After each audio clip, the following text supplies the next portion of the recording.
WAND News at 4 starts now. Crunch time at the Capitol now at 4. Lawmakers rushing to finalize a budget. Some say they haven't even seen the final version. We break down the latest in the State House. Plus, remembering those who gave the ultimate sacrifice, the veteran who looks back at his time overseas and the brothers he lost at war.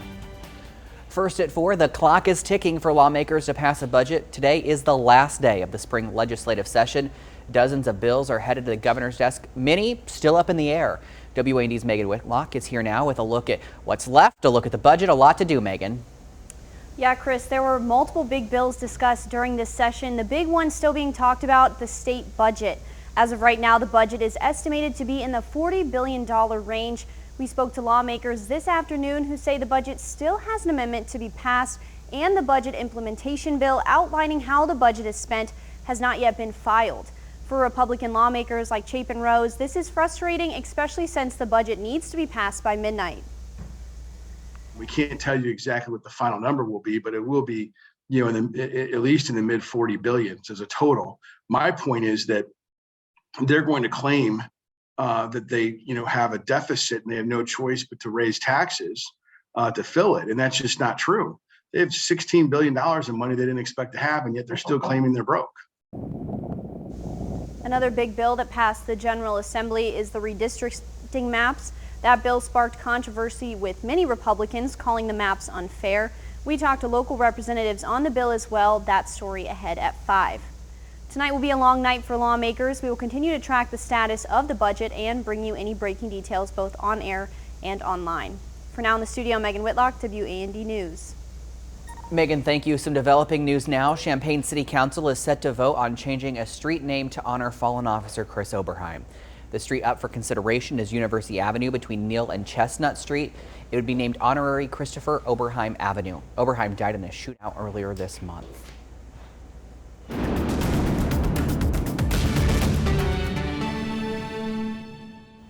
And we're getting ready to wrap up the day here soon over the next couple of hours, but it's not too late to be out and about if that is part of your plans for the rest of your Monday. Here's what we have outside. We've had dense cloud cover across central Illinois that really has been on the rise throughout the day. We started off with a little bit more sunshine than where we did get over the finish line as of right now. Temperatures, on the other hand, still warming up just a little bit. We're in the high 60s to low 70s along and south of Interstate 70. We do have some rain showers that did skirt our viewing area, and we'll have a little bit of that move through central Illinois tonight into tomorrow morning. And I mentioned if you want any outdoor plans for the next couple of hours, perhaps grilling out, we'll hang out in the high 60s. Rain will be limited, but an isolated shower is not completely ruled out. New at 4, a shooting left 2 juveniles in Rantoul hurt. Officers say it happened last night on Sycamore Lane and Rosewood Drive. The girl and the boy victim are at the hospital. They are expected to be okay. No word on a suspect. Also new at 4, Illinois State Police are searching for who hit and killed a man on Interstate 57 near Thomasboro this morning. The Champaign County coroner says 32-year-old Kendrick Jones was killed. He's from Little Rock, Arkansas. Troopers say someone called about a car in the ditch. Once police arrived, they saw Jones lying on the shoulder of the interstate. An autopsy is scheduled for tomorrow. Some developing news now. 2 people are dead and 2 others hurt after an overnight shooting at a nightclub in downtown Houston, Texas. The sheriff said several off-duty deputies were working extra security when a man opened fire inside the club. At least 1 deputy fired shots at the suspected shooter, possibly hitting him. 2 men were later found dead inside the club. It remains unclear if the suspected shooter was one of them. New video of a deadly mass shooting in Florida. Take a look. Security video shows an SUV driving into an alleyway. Then this happens. 3 masked gunmen jump out. They run out of frame. You saw that at the left. And then you see them coming back. They ran to a banquet hall, shooting 23 people standing outside, killing 2 of them. And then they took off seconds later before the vehicle was out. It takes off. Authorities and city leaders in Miami-Dade say they are throwing every resource into finding those that you just saw who are responsible for the shooting. Dozens of people are still recovering from the incident. We have to be clear about what's happening in Miami-Dade County. These are acts of domestic terrorism. Investigators say the shooting stemmed from an ongoing rivalry between 2 groups of people. No arrests have been made. Remembering a community leader, the Clinton community is coming together to remember David Torbert after his sudden passing earlier this year.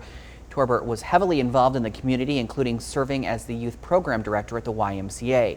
From various programs and roles, Torbert left a lasting impact on those he served. Yeah, he had a servant's heart, and that's what you need in this position, and it can't be for yourself. And he never wanted special thank yous or anything, and he did a lot of things behind the scenes. Torbert was known for his role in leading summer camp Osage in Clinton, which kicks off tomorrow. Many say it won't be the same without him. The camp there will begin tomorrow, along with many others in the area. The CDC updated its guidelines on summer camp attendance last Friday. Fully vaccinated campers and camp staff do not need to wear masks or physically distance. However, unvaccinated people over the age of 2 are strongly encouraged to wear a mask for indoor activities or where there is a large crowd. Now on WAND, President Biden honored the servicemen and women who gave their all for our nation this Memorial Day. Biden, Vice President Kamala Harris, and Secretary of Defense Lloyd Austin attended a service at Arlington National Cemetery to pay their respects. The president took part in a wreath-laying ceremony at the Tomb of the Unknown Soldier. We owe the honored dead a debt we can never fully repay. We owe them our whole souls. We owe them our full best efforts to perfect the Union for which they died. The president told those in attendance our country can never repay the debt owed to someone who made the ultimate sacrifice, but he went on to say Americans can honor them by fighting to preserve our democracy. Remembering those who gave it all. One local man is remembering his time in combat. Still to come, what life was like overseas fighting for our country and what we should be remembering this Memorial Day. Plus, if you're going out on the lake today, listen up, the ways you can stay safe while hitting the water. You're watching Central Illinois' best source for news and weather. For most people, Memorial Day is the unofficial start of summer. Boating, some barbecues, and beer dominate gatherings of family and friends. But as WAND's Darren Mullen shows us, a local World War II veteran sees it differently, and he remembers the men who served beside him who didn't make it home. I could touch a dead Marine with either hand, that a line in between them. That was my awakening. The memories from Iwo Jima are like the sand on its beaches. Dark and coarse. My battalion had 70% casualties. 7 out of 10 were killed or wounded, and I was one of the 3 that wasn't. Warren Mush was just 23 when he landed on those dark, sandy shores in the Pacific. The Cass County native had never seen combat. On Monday, February 19th, 1945, that changed. I thought, what in the world have I gotten into? But at that point, no turning back. I started to raise up. For some reason or other, I stopped. And as I stopped, a machine gun knocked that sand in my face about 6 inches above my head. If I'd raised on up, I wouldn't be here today. You know Iwo Jima from the iconic video and statues depicting the flag raising on Mount Suribachi. But Mush knows it from the jungles he ran through, running from outpost to outpost, relaying intelligence, risking his life with every step. I stepped down, he took my place, and in less time than I'm telling you about it, sniper got him right between the eyes, he brushed me as he went down. So a matter of 10 or 15 seconds, it had been me instead of him. That fellow Marine was one of the more than 6,800 Americans killed in the battle. The now 99-year-old Mush knows he's lucky he wasn't one of them. I survived that with the idea, somehow, I really don't know, with good Lord's help. So as you flip your burgers and haul your boats today, remember why you're able to do that. Because even after more than 76 years, Warren Mush can't forget. They gave their life so that myself and many, many, many others can have the freedom that we now have today. In Springfield, Darren Mullen, WAND News. A great reminder. Thank you, Darren. After Iwo Jima, Mush advised U.S. forces on a possible invasion of Japan. When the atomic bombs ended the war, he returned to Central Illinois after the war to start a family and work on his family farm. Well, it's not a bad day outside. Many people are taking the time off to hit the lake, and here's a live look over Lake Decatur. These gray skies there, but there are plenty of people out on the boat. You can see 1, 2, 3, 4, 5 that I can count here. And Illinois Conservation Police say because of COVID-19 shutdown last summer, those people are utilizing the lake as a summer vacation trip instead of actually heading out of state. we saw a lot of new boaters, we saw a lot of new people out on the water, and it was a really busy summer last summer. And we're kind of expecting again this year because of the pandemic, things going on, a lot of new boats were purchased. So we just want to make sure that they're safe out on the water. Something else Conservation Police want to remind you about is if you plan to drink, to make sure that you have a sober driver. And if you are not on the lake, maybe you're having a cookout, if you are serving food to a crowd today, try to keep the salmonella off the menu. The USDA says a safe cookout always begins with clean hands, and be sure to use different plates for raw meats and vegetables.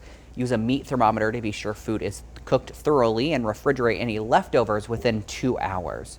Americans are sweating prices at the pump as they hit the road this Memorial Day. According to AAA, the national average price for a gallon of gas just under $3.05. The highest price on record for Memorial Day weekend since 2014. One driver felt the sticker shock Sunday as he was filling up his RV during a cross-country trip from Florida. It threw me off a little bit. I was like, I'm just going to put $30 or $40 in to make it to the where it's a little bit cheaper at. But I mean, we're from Tampa, and our unleaded is $2.85. So it's a little bit of an adjustment, but I mean, you take it. But I mean, gas is gas. Now, Macon and Sangamon counties averages about $3.19. Champaign County, $3.22. The cheapest in our area is Effingham County, which sets at $2.98. Higher lumber, longer waits for shipping. The demand looming and the worries of inflation are sinking in. But is it a real threat? Jane King breaks down that answer. Plus, going above and beyond, one postal worker putting in extra time to save a wedding. An unsuspected hero to the rescue. An Alaskan bride-to-be says a U.S. postal worker went above and beyond to save her big day. The couple had mailed out their wedding invitations earlier this month, but they weren't getting any RSVPs. Their envelopes needed extra postage because of a wax seal. A local postal worker noticed the pile of envelopes had not been sent, so paid for the extra postage. He worked with his coworkers to mail the wedding invitations that night. I couldn't help but choke up because it was so unexpected. I wasn't expecting that at all. It was really nice. Yeah, and that's just what we do, not just because we're supposed to do it, but just, I mean, this is the valley, this is Wasilla. It's just, we take care of each other out here. Now, the couple did try to repay the postal worker for the extra postage, but he refused, saying he was just happy to help the couple. All right, a police chase, a taser, and a zebra. It was a situation one Tennessee Police Department had to take care of, and the zebra, well, put up quite the fight. This is getting kind of ridiculous. Can we just tase and be done with it? He's about to tase a freaking zebra. I can't believe this. All right, well, guess what? The taser didn't stop the zebra. It ran free for more than 3 hours. Check it out. Officers were finally able to coax him back into captivity. There's the zebra, maybe eaten out of a hand. The zebra was on the run from an exotic animal auction. Now, zebras are legal to own in Tennessee. There's no permit required. The law looks at them kind of like horses. All right, give you a live look over Lake Decatur, gray skies, but Casey will tell you if that's going to continue right after this.